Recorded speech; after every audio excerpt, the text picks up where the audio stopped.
नमस्कार. मला एकदा पंख फुटले होते फुलपाखरासारखे. मला एकदा पंख फुटले होते फुलपाखरासारखे, पण ते कुणालाच कळलं नाही. मग मी ते पंख कापून टाकले, बारीक बारीक तुकडे करून हळूच वाऱ्यावर सोडून दिले, पण तेही कुणालाच कळलं नाही. रसिको, ही कविता कुणाची आहे हे आपण नक्कीच ओळखलं असेल. आज 30 ऑक्टोबर. आदरणीय कविवर्य श्री हेमंत जोगळेकर सरांचा आज वाढदिवस. आजच्या संवाद संपदा या उपक्रमात आपण कवी हेमंत जोगळेकर सरांच्या कवितांचा आस्वाद घेणार आहोत. जोगळेकर सरांशी आपण संवाद साधणार आहोत. आज हेमंत जोगळेकर सरांच्या वाढदिवसानिमित्त मी माझ्या वतीनं आणि या उपक्रमात अत्यंत मनापासून सहभागी असलेल्या सर्व रसिकांच्या वतीनं सरांना वाढदिवसाच्या मनापासून शुभेच्छा देते. हेमंत जोगळेकरांची जी कविता आहे ती मराठीतील अत्यंत आगळ्या वेगळ्या धाटणीची अशी कविता आहे. कवी हेमंत जोगळेकर हे नाव उच्चारताच आपल्याला आठवतात होड्या. मला पुष्कळ होड्या येतात. बंबी होडी, नांगर होडी, शिडाची आणि साधी होडी असं म्हणत म्हणत ती कविता पुढे सरकत जातं. जवळपास 5 दशकं मला पुष्कळ होड्या येतात या कवितेने मराठी मनावर राज्य गाजवले. मला आठवतंय, महाराष्ट्र टाइम्सने आयोजित केलेल्या एका काव्य स्पर्धेमध्ये जवळपास 5,000च्या वरती कविता आलेल्या. सर्व कवितांमधून मला पुष्कळ होड्या येतात या कवितेला सर्वप्रथम क्रमांकाचं पारितोषिक मिळालेलं. या काव्य स्पर्धेचे परीक्षक होते मंगेश पाडगावकर. जोगळेकर सरांची कविता ही अत्यंत आगळ्या वेगळ्या धाटणीची अशी कविता आहे. आशय आणि अभिव्यक्तीच्या दृष्टीने खूप वेगळी अशी ही कविता आहे. त्यांच्या कवितेतून घराचं घर पण जसं येतं तसंच कुमार किशोर वयाची स्पंदनं अत्यंत हळूवार तरल पद्धतीने जशी व्यक्त झालेली दिसतात, तसंच प्रौढ वयाचं सामंजस्य देखील खूप सहजतेने येतं. त्यांच्या कवितेत स्त्रीकडे बघण्याचा एक वेगळा सहज निर्मळ निरागस असा दृष्टिकोन खूप सहजतेने व्यक्त झालेला दिसतो.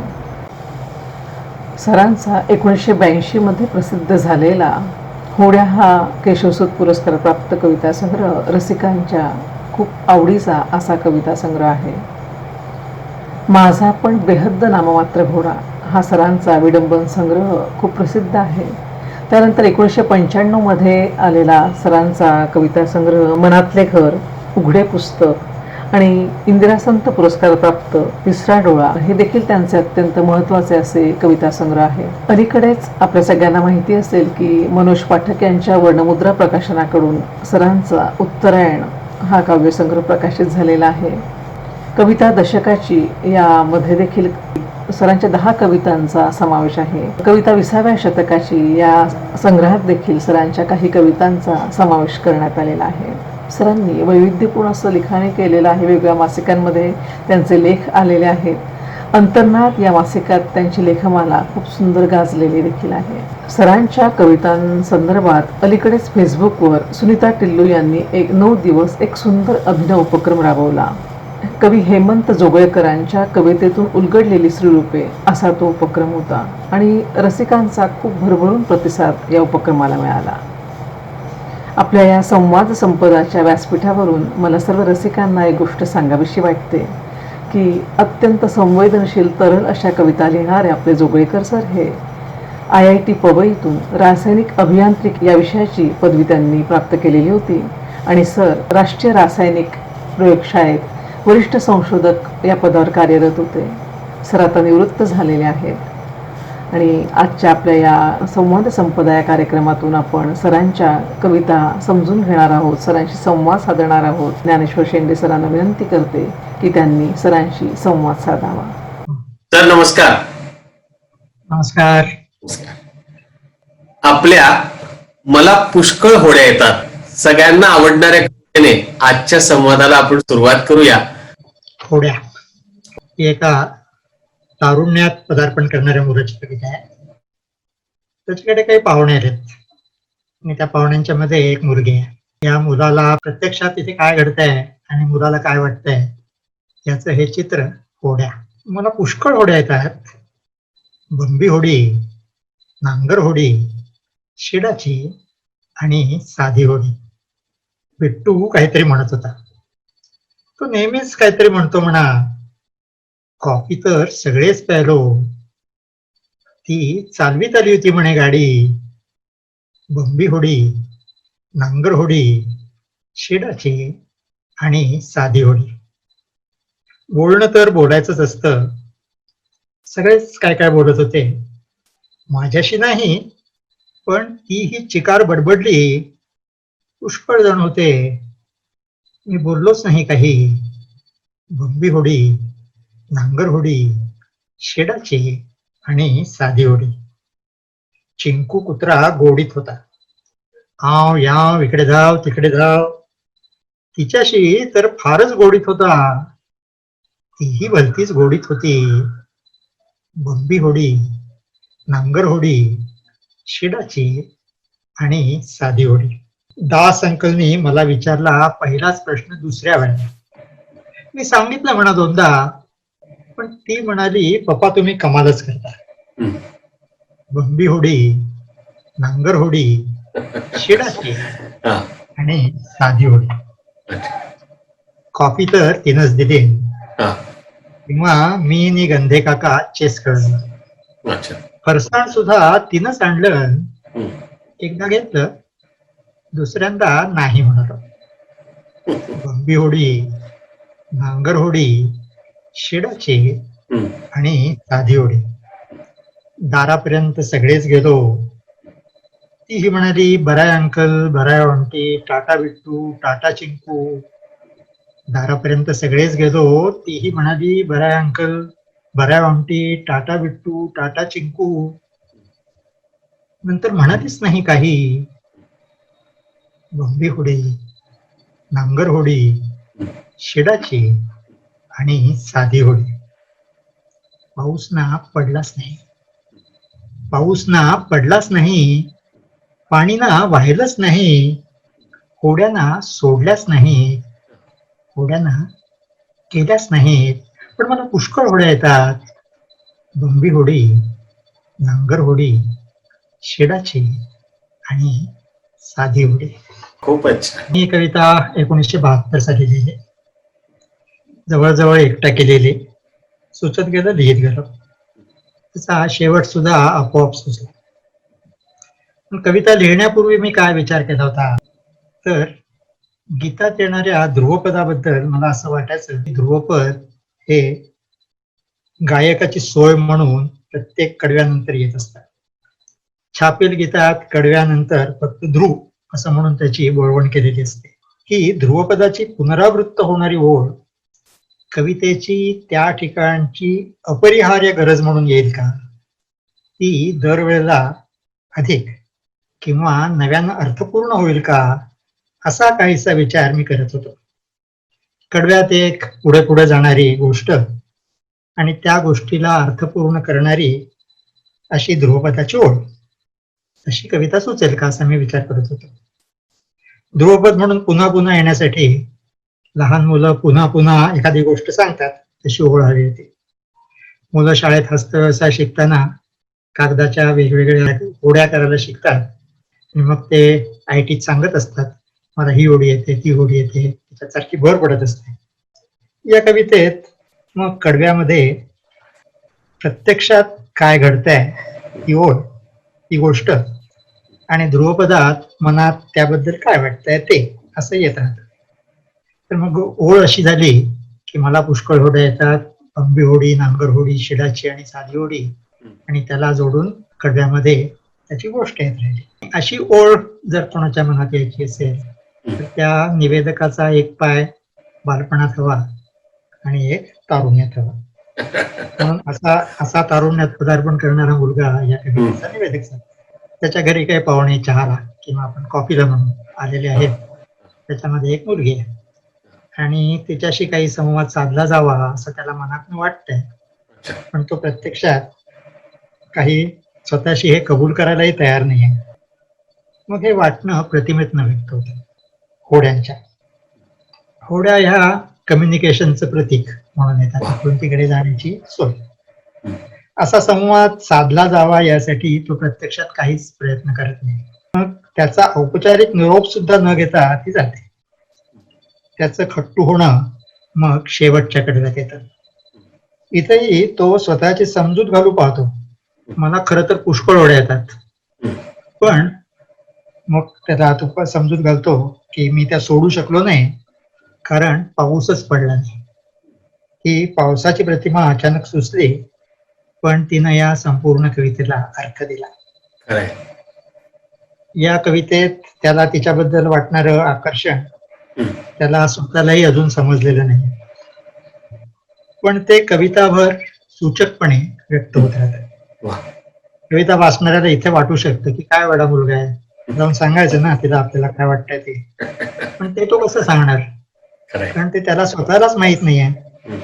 तरीही वाचणाऱ्याला हा निवेदक आवडतो, कारण त्या निवेदकाच्या जागी तो स्वतःला पाहतो. प्रत्येक जण आयुष्यात असं काहीतरी प्रत्येकाने गमावलेलं असतं. मग ते भावबंध असतील, एखादी संधी असेल, आपल्यात ती क्षमता होती, पण गोष्टी जुळून आल्या नाहीत अशी आपण स्वतःची समजूत घालत असतो. अगदी ही खरं. कविता त्या तऱ्हेची त्यांना वाटू शकते, त्यामुळे ती आवडू शकते. 1975 साली महाराष्ट्र टाइम्सने त्यावेळेला मासिक कवी संमेलनाचा एक उपक्रम राबवला होता. आणि अच्छा. त्यातल्या पहिल्या स्पर्धेचं मासिक स्पर्धेचे परीक्षक होते मंगेश पाडगावकर. अच्छा. त्यासाठी जवळजवळ 5,000 कविता आल्या होत्या. वा. त्यांनी ही कविता 5,000 कवितातून पहिल्या नंबरला निवडली. नंतर आजतागायत या कवितेवर प्रेम करणारे मला अनेक वाचक भेटत आलेले आहेत, आमच्यासारखे सुद्धा. एकदा वामन देशपांडे मला म्हणाले होते अच्छा. ही कविता म्हणजे तरुणांचं नॅशनल अँथेम आहे. ते प्रसिद्ध होऊन आता 45 वर्ष झाली, तरी वाचक अजून तिची आठवण काढतात. खरंय.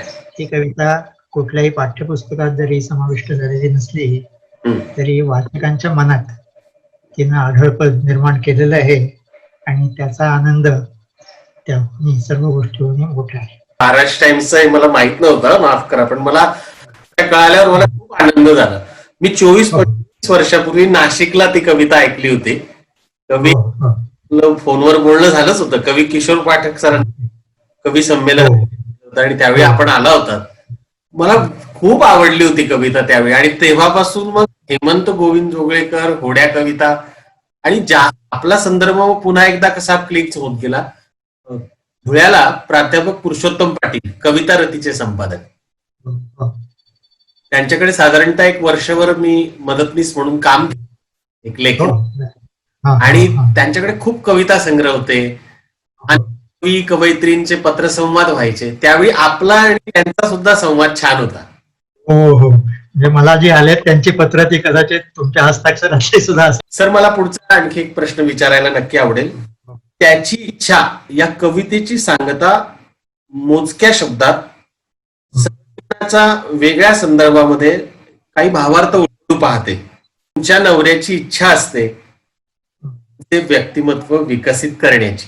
अशा सहजीवनाकडे कवी म्हणून कसे पाहता? आधी कविता वाचतो. हो सर. त्याची इच्छा.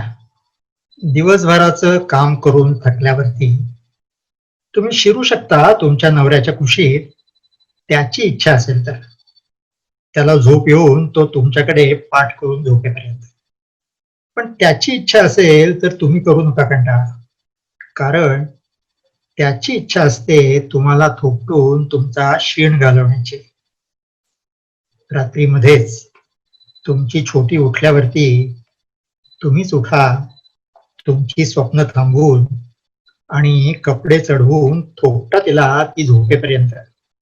पण ती तशीच रडत राहिली तर तिला बाहेर घेऊन जा खेळवायला, नाहीतर तुमच्या नवऱ्याची झोपमोड होईल, कारण त्याला जायचे असते दुसऱ्या दिवशी कामावरती.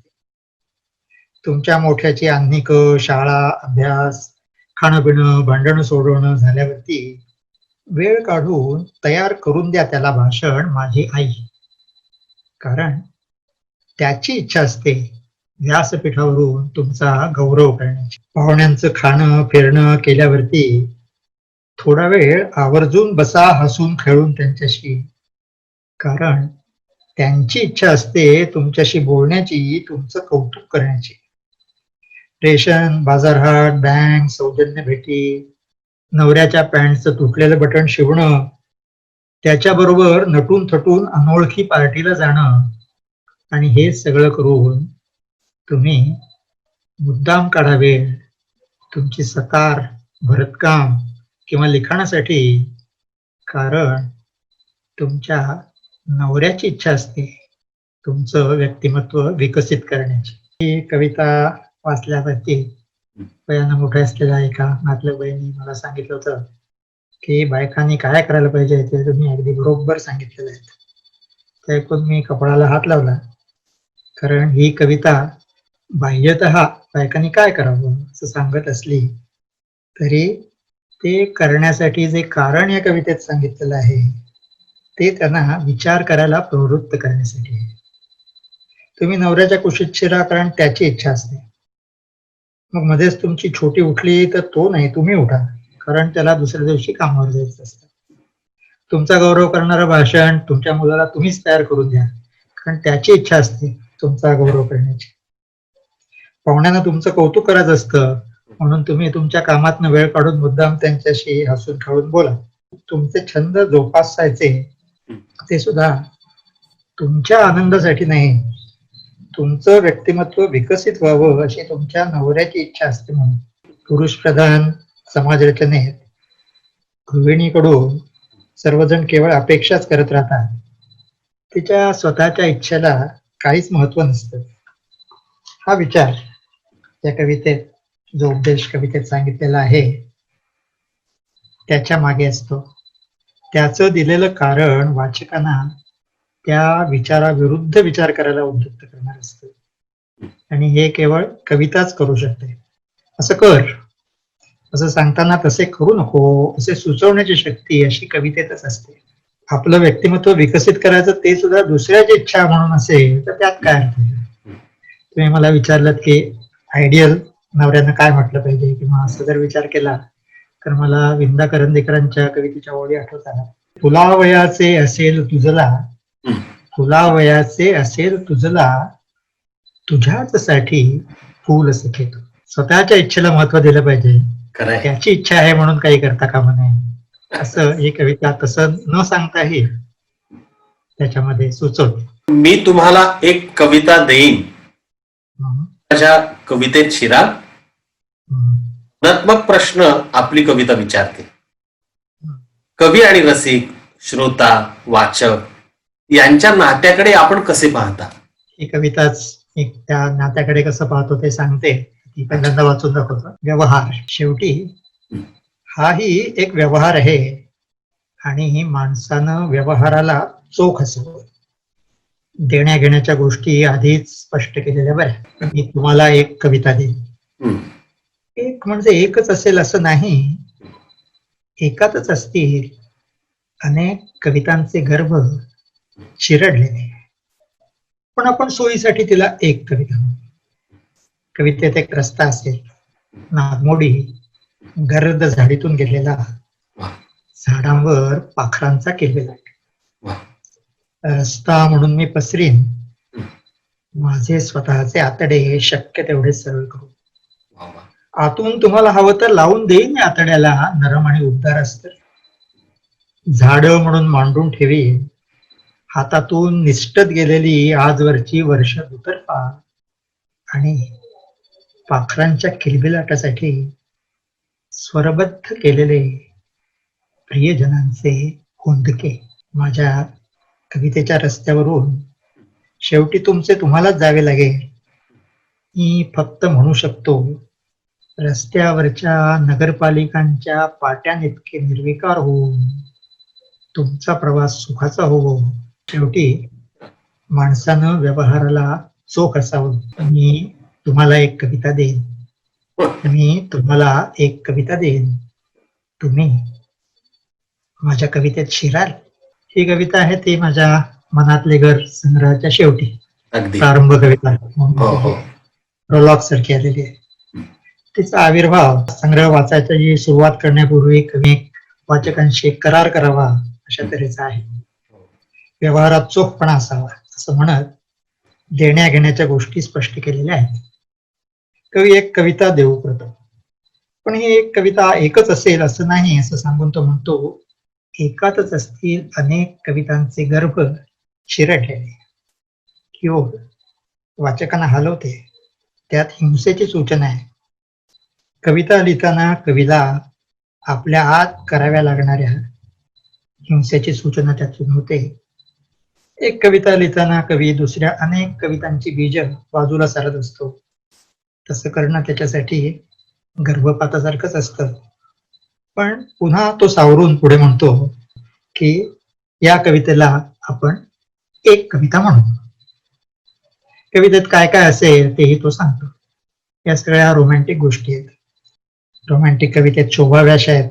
गर्द झाडीतून गेलेला रस्ता आहे, झाडांच्या वरती पाखरांचा किलबिलाट आहे इत्यादी. पण पुढे कवितेत कशा आणणार तेही सांगतो. नागमोडी रस्त्यासाठी कवी स्वतःचा आतड पसरतो. असा तो कवितेशी आतड्यानं जोडलेला आहे. तो सांगणार आहे ते जटिलही असेल, पण वाचकांसाठी तो त्याला शक्य तेवढं सरळ करणार आहे. त्यांना नरम आणि उबदार अस्तर लावणार आहे. हे माझ्या कवी प्रकृतीच एक व्यवच्छेदक लक्षण आहे की त्रासदायक गोष्टी सांगतानाही मी त्याच्यामध्ये किंवा माझ्यातला जो कवितेचा जो निवेदक असतो त्रागा करत नाही. साध्या सरळ भाषेत एखादी साधी गोष्ट सांगतोय असा तऱ्हेने तो सांगत असतो. कविते आयुष्यभराचे अनुभव त्याच्या मागे असतात. निवेदक त्याला रस्त्यावरती दुतर्फा मांडलेली झाडं म्हणतो. हे अनुभव सुद्धा काही मिळवल्याचे नाहीत, गमावल्याचेच आहेत. आणि कवितेत जो भावनाविलास असतो तो कवीच्या आणि त्याच्या प्रियजनांच्या दुःखातून आलेला आहे. साध्या सरळ भाषेत साधी सरळ गोष्ट सांगावी तशा अवतरलेल्या कवितेमागेही कवीचं व्यक्तिगत दुःख असतं. ते असं प्रकट झालेलं आहे. एकदा कविता लिहून झाली की कवीला तिच्यापासून अलिप्त व्हावं लागतं. ती वाचकांच्याकडे सोपवावी लागते. ज्या कवितेच्या रस्त्यावरून तुम्हाला जावं लागेल. मी फक्त रस्त्यावरच्या नगरपालिकांच्या पाट्याने कंजूळकार होऊन तुमचा प्रवास सुखाचा हो, आभारी आहोत असं म्हणतो. पण हे कवीचं वाचकांना देणं देऊन झाल्यावर त्या बदल्यात कवी वाचकांच्याकडून एकच आश्वासन मागतो, या कवितेत शिरण्याचं. कवीनं कविता रूपात सांगितलेलं त्याच्या हृदयातलं गुज वाचक खुल्या दिलाना आपलं मन त्यात ओतून स्वीकारतील का, एवढाच प्रश्न तो विचारतोय. कवी आणि रसिक यांचं नातं असं असावं असं मला वाटतं. सुरुवातीला तुम्ही मला एकदा पंख फुटले होते या कवितेचा उल्लेख केलेला होता. ती कविता जी होती ती माझ्या होड्या कविताची प्रारंभ कविता होती. त्याच्यामध्ये या कवितेत आपलं फुटलेले पंख कोणाला कळले नाहीत तर अशी खंत होती. कविता लिहिताना कवी आपलेच पंख छाटत असतो, त्याचे तुकडे कविता रूपानं मांडत असतो. ते कोणाला तरी कळावे अशी आस त्याला नक्कीच असते. मला एकदा पंख फुटले होते माझ्या होड्या कविता संग्रहाची. तर आता जो हा मी आता जी वाचलेली व्यवहार कविता आहे ती माझ्या दुसऱ्या संग्रहाची मनातले घर या संग्रहाची कविता होती. ती सुरुवातीच्या कवितेतली फुटणाऱ्या पंखांची प्रतिमा ही त्या उमलत्या कवितांना साजेशी अशी होती. मनातले घर मध्ये हा कवी थोडासा प्रौढ झालेला आहे. त्याचे अनुभवही प्रौढ आहे, म्हणून तो इथे वाचकांची रोखठोक देण्या घेण्याच्या गोष्टी करतोय. पण त्यामागची भावना तीच आहे. वाचकाने कवितेला आणि कवीला मनापासून समजून घ्यावं एवढीच आहे. शान शान घर माझं, घराविषयीचं फार सुंदर अशा प्रकारचं वर्णन आहे. आपण शान शान घर माझं एकटं एकटं, शान शान घर माझं एकटं एकटं, एकटं घर घर खेळ घर घर. हा, आपल्या कवितेत घर ही संकल्पना अनेकदा दिसते आणि जाणवते सर.